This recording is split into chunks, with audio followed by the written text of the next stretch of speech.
Sveiki gyvi, Ragainės televizija pradeda pirmąjį 26 metų epizodą. Man labai džiugu, kad šiandien turime pas save svečių. Apsilankė Donatas Belkauskas, žinomas kaip Donis, ir Eglė, žinoma kaip Tamsaulės sceniniu vardu. Sveiki. Sveiki. Šiandien yra ypatinga proga, nes ką tik prieš porą valandų šitas vinilas atkeliavo iš gamyklos ir dabar mes jį kartu pristatysime. Tikras vinilo gerbėjas netgi ne pagal kodą atspėja, kur pagamintas vinilas, o galima ir pagal kvapą, taigi kvepia žaliaisiais ežerais. Tai yra bendras darbas, ar ne, Donio, Donato ir Tamsaulės. Tai jeigu Donis pas mus jau ne kartą lankėsi ir buvo čia kalbintas, tai Eglė apsilankė turbūt gal ne pirmą kartą, bet mes susitinkam pirmą kartą čia nais. Taip. Ir va tokia džiugia proga, kad yra išleistas vinilas. Jūsų bendras darbas, man atrodo, jūs visą laiką tarsi toj pačioj etno elektroninės muzikos srityje buvot ir savo keliais keliavot, Donis turbūt kiek anksčiau gerokai. Eglė kiek vėliau, gal pasakysiu nuo kelintų metų. Ir kaip čia jūs susėjot į tą bendrą tokį kelią? Tai Eglė, nuo kelintų metų. Oi, aš neatsimenu, kur tai aš pradėjau labai anksti, bet kada aš pasukau į būtent šitą etno, tai bijau pameluoti dabar, kiek čia gali būti, kokią 12 metų gal atgal, kada aš pradėjau jau su tuo improvizuoti, dirbti ir ieškoti kažko, iš ko aš galiu išeiti. Ir kas mane įkvėpė tenai, tai tada aš jau atradau, kad čia mes labai daug ką galim pasisemti ir paties balso, tembrų ir taip toliau, ne tik taip pačių liaudies dainų, bet daug ko, žinojimo, pasaulėjautos. Na ir kaip mus suvedė dabar, kaip kūrybiniai tie keliai susikirto, tai prieš porą metų turbūt, nepameluosiu, kai Kaišiadorys buvo Lietuvos kultūros sostinė. Ir tuo metu man buvo didelis atradimas, kad vis dėlto Rumšiškės tai yra Kaišiadorių rajone. Ne Kauno? Ne Kauno. Visada galvojau, kad Kauno, pasirodo Kaišiadorys. Tai buvo ten Rumšiškių kultūros centro, ar taip vadinasi, Rumšiškių kultūros centro bendruomenės inicijuotas gražus renginys ant Marių kranto. Ir su Kristijonu Lučinsku tarsi buvome kaip ir pakviesti dalyvauti tame renginyje ir bendradarbiauti su Egle.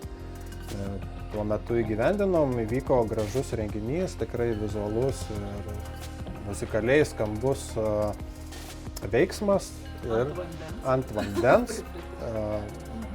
Ir tada supratom, kad jeigu mes esam nuo vandens ir Eglė gyvena prie vandens, tai čia gal viskas gali būti gerai ir bangos gali sutapti. Na ir po kurio laiko, visai neilgo, kilo tokia mintis, kad tiesiog parašiau Eglė ir sakau, Eglė, darom. Eglė pasakė taip.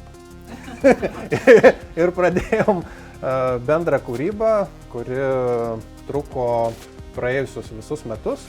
Praėjusių metų pradžioje pradėjome įrašinėti pirmasias kompozicijas ir jau pačioje pradžioje pradėjo jaustis toksai labai aiškus ir aiškiai pakankamai juntamas bendras požiūris į kūrybinius procesus, požiūris į etnografiją, į istorinius kažkokius tai momentus, į savo krašto tradicinius dalykus. Ir metų eigoje prisipildė mūsų aruodas kūrybos ir kilo mintis visai natūraliai, kad labai gražu būtų įgyvendinti šitą projektą leidybinę formą, ir kadangi mes vis tiek folkloristai visi yra truputėlį senamadiški, prisirišę prie daiktiškumo, tai nusprendėm, kad, kadangi šiuo metu vinilas taip aktyviai propaguojamas ir gyvuoja, tai mes pasidavėm šitą įtaką ir užsinorėjom vinilo, parašėme projektą, aplikavome Latgai, sėkmingai pavyko gauti finansavimą, už tai dėkojame Latgai, be abejonės. Na ir štai šiandieną turime taką. Rudenį pridavėm gamybai, kai pridavėm gamybai, iškart išėjom iš namų į ilgą kelionę. Ir štai šiandieną pagaliau iš Rumšiškių, aš iš Klaipėdos atėjome čia per šitos speigus ir sniegus ir turime taką. Tiesa, takas pas mus gal labiau rudeninis, bet šviesiai. Man atrodo, bet einantis į šviesą. ir žieminis tuo pačiu. Prieš tai, kai pradėjom kalbėti, aš prisipažinsiu, aš visada galvojau, kad eglė kažkodėl yra nuo pajūrio. Ir tam saulė, aš gal nebuvau įsigilinęs į biografiją, o gal tai muzika taip lėmė, nes gal ir neatsitiktinai tos jūsų muzikinės bangos taip čia sutekėjo, susijėjo. Tai tų panašumų jūsų muzikoje tarsi yra, nors Donio muzika yra labai įvairiausia, bet pastaruoju metu linksti į tokius labai subtilius ambient garsus, ramią muziką, ne? Ar imsi po truputį su metais?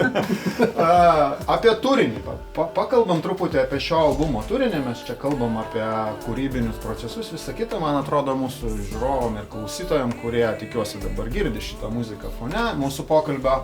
Įdomu, 8 kūriniai, kas per muziką, apie ką? Tai aš užvesiu gal ant kelio, kad iš esmės turbūt labai stiprią ir tikrai ganėtinai lemiamą įtaką turėjo tekstai.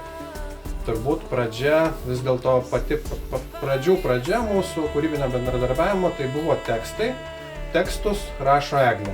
Tai Eglė, kaip prasideda tekstai ir kaip mes paskui nueinam į tos muzikinius ieškojimus. Aš iškart papildysiu klausimą. Tekstai ir etno. Vat įdomi sfera, ar ne? Nes paprastai Donio muzikoje labai reti tekstai, arba jie būna tokie iš folkloro, kažkokios nuotrupos. Autorinių tekstų nepamenu, kaip pas Donį buvo. O Eglė, tu rašai tekstus ir dainuoji. Taip. Tai iš esmės aš ir muziką kuriu, bet yra ta tokia, mano viena sritis, kur aš pati, žodžiu, muzika, tekstai ir taip toliau, bet galiausiai tai būna, kai ten užsižaidi ir nebeišlipi iš tokio kažkokio dalyko, tai aš labai apsidžiaugiau, kai Donatas pasiūlė kurti kartu. Ir man labai visada patinka, kada aš gaunu kažkokį, sakau, kontekstą, kažkokį muzikinį kontekstą, į kurį aš galiu įeiti ir pagal kurį aš galiu kurti. Tada jau aš dažniausiai iš to, ką Donatas man atsiunčia kažkokį muzikinį, sakykime, garsinį tokį turinį, aš iš to bandau pajausti, kas čia galėtų būti, kokia atmosfera ir apie ką tas kūrinys galėtų būti.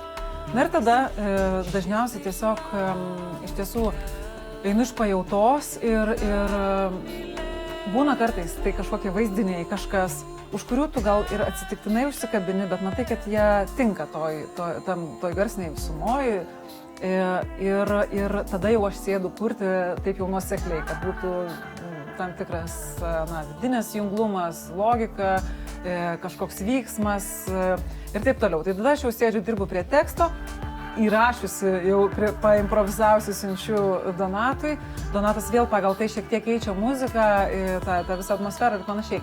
Tai čia yra tas įdomus dalykas su būtent tuo folkloru, iš kurio mes abu ateinam ir kurį mes be galo vertinam.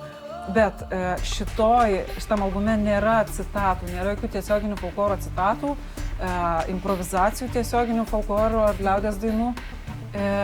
Yra pajautos, tam tikros pajautos ir čia, man atrodo, tuose tekstuose yra daug gamtiškumo, yra pačiuose garsuose kažkokio tokio irgi daiktų, medžiagos ir apskritai, aš ir ne tik tai, kad kuriu tą muziką, bet aš labai džiaugiuosi, kad aš ją ir tyriu. Ir aš prieš susipažindama su Donatu, aš apie jį rašydavau, daugiausiai rašydavau apie jo kūrybą. Ir čia, man atrodo, smagu pastebėti, kad daug mūsų kūrėjų Lietuvoje ne tik tai improvizuoja tom liaudies dainom, bet ir išeina iš kitų lygmenų. Tai yra vėl mitologija, tekstai autoriniai, tie patys vilkdujos ir panašiai, kuriuose yra tas prigimtinis žinojimas, bet netiesioginės kažkokios liaudies dainos. Vėlgi balsas pats gali būti žmogaus folklorinis, nors šiuolaikinė visiškai muzika, šiuolaikinis stilius. Tam tikras dainavimas, man irgi kartais balsas jie su folku, nors visiškai gali būti, nežinau, R&B stilius. Ir daug kitų dalykų, kalba, tarmė, kas labai dabar yra populiarėjantis dalykas. Tai žodžiu, bet mes, man atrodo, tiesiog leidžiam, klausomės vienas kito, ar tekstų, ar skambesių, ir leidžiam kažkaip sutekėtiem dalykam, pamodifikuodami pamažu tos dalykus. Jo, čia Eglė gerai paminėjo, tai yra svarbu, kad Eglė dar yra ir turi mokslinį interesą ir požiūrį į visą šitą muziką. Eglė Gelažiūtė Pranevičienė internete, ten pasigūglinus galit susirasti jos publikacijų apie įvairią muziką ir toks vienas iš šviežesnių, naujesnių tokių požiūrių, labai įdomu skaityti. Bet ne tik rašo ir tyria, bet ir dar pati dainuoja. Eglė, gal gali pacituoti kokį keturilį, kad iškart būtų aišku apie ką, o gal net padainuoti? Prašom. O dabar štai ir ištinka, kas neatsimenu. Ne, tai fonė turi girdėtis muziką. Pacituoti. Nu, koks tau pačiai labiausiai, vat, pavyzdžiui, kurie žodžiai tau labiausiai limpa kažkur. Ir kai tu klausai tą albumą, kurią vietą tau pačiai maloniausiai, įdomiausiai išgirsti? Man atrodo, šitas mūsų atodangos visai toksai, kur... Aš tai nepacituosiu žodžių. Yra toksai... Po truputį veriasi naujos atodangos, lėto sustojusios ten, kur reikia, verias, kad galima būtų kartotis. Kartojantis pereiti į kitą laiką. Kažkas to. Labai gražu, ačiū Eglė. Akapela, bet muzikos irgi gerai skamba. Nežinau, ar dar reikalinga tikrai ten ta muzika, kai Eglė taip dainuoja. Toks gali ir taip. Drebantis dainavimas buvo. Labai gerai, Labai gerai.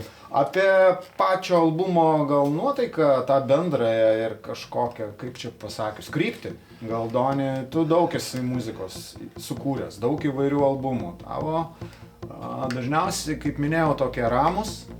Dažniausiai mūsų visam folklore dominuoja minoras tam tikra ramastis. Tas rim ir ram visą laiką, ne? Su Žemyna prisimenam nesenai išėjusi prieš albumą. Tai tas ramumas ir rimastis, tai turbūt ir šį kartą išlieka tokia lydinčioji dominantė, nuo to pabėgti nepavyko ir tie ramieji sluoksniai, kaip sakai, kad su metais truputėlį visi einame ramin. Ir žinoma, aš tai jaučiu puikiai, todėl šį kartą buvo labai sąmoningas žingsnis pabandyti šiek tiek išeiti, nelabai toli, bet šiek tiek atitolti nuo tos komforto zonos. Ir buvo toks tarsi užsibrėžimas, kad kiek įmanoma daugiau kūrinių turėtų tuos ambientinius sluoksnius, pamatą jiem duoti turėtų ritmiką. Ir tai buvo tokia mano siekiamybė, kad atitolti nuo to ambientiškumo, bet tuo pačiu ir išlaikyti ir suteikti jam tokios labiau apčiuopiamos pulsacijos. Tai dauguma kūrinių visame albume turi tam tikrą savitą, kad ir dažniausiai pakankamai paprastą ritmiką, bet visur jinai yra. Ir lygiagrečiai viskas sluoksniuojasi su tekstais, su nesudėtinga harmonija, su paprastom pakankamai melodijom, kurios savo prigimtim tikrai yra pakankamai artimos liaudies dainų struktūriškumui. Na ir visa tai apsijungia į tokį bendrą skambesį, bendrą visumą, kurioje beje yra tikrai nemažai ir Eglės indėlio, kadangi kai kurie kūriniai yra iš Eglės asmeninių archyvų, kurie buvo kažkada pradėti, bet galbūt nepabaigti arba galbūt realizuoti ne taip, kaip tikėjosi. Tai ir turime tokių kūrinių, kurie yra pakankamai archyviniai ir laiko pabrandinti, bet mūsų duete jie suskamba galbūt kiek kitaip ir kiek supratau, Eglę visai pradžiugino tas skambesys. Na ir turime tai, ką turime. Ir mūsų asmeniškai tai kažkaip labai džiugina, nes turėjome gražų kūrybinį procesą. Kaip minėjau, visus metus bendradarbiavome su tam tikrom pauzėm, kai kurias pauzes darėme sąmoningai, kad šiek tiek atitolti ir vėl su nauja energija ir kažkokia atnaujintų požiūrių ir prieiga vėl sugrįžti prie tų darbų. Ir per nepilnus metus surinkome kompozicijų, kurių užtenka užpildyti šito leidinio fizinę trukmę. Kūrinių daugiau nėra negu čia, bet planų yra. O, prašau. Tai aš tik noriu dar kartą pasveikinti jūs su šituo debiutu. Smagu, kad tokiam kūrybiniam kely dar atsiranda tų debiutų. Ir ačiū, kad pristatėt šitą post-folkloro albumą. Manau, kad čia žanras yra vienareikšmiškai turbūt post-folkloras.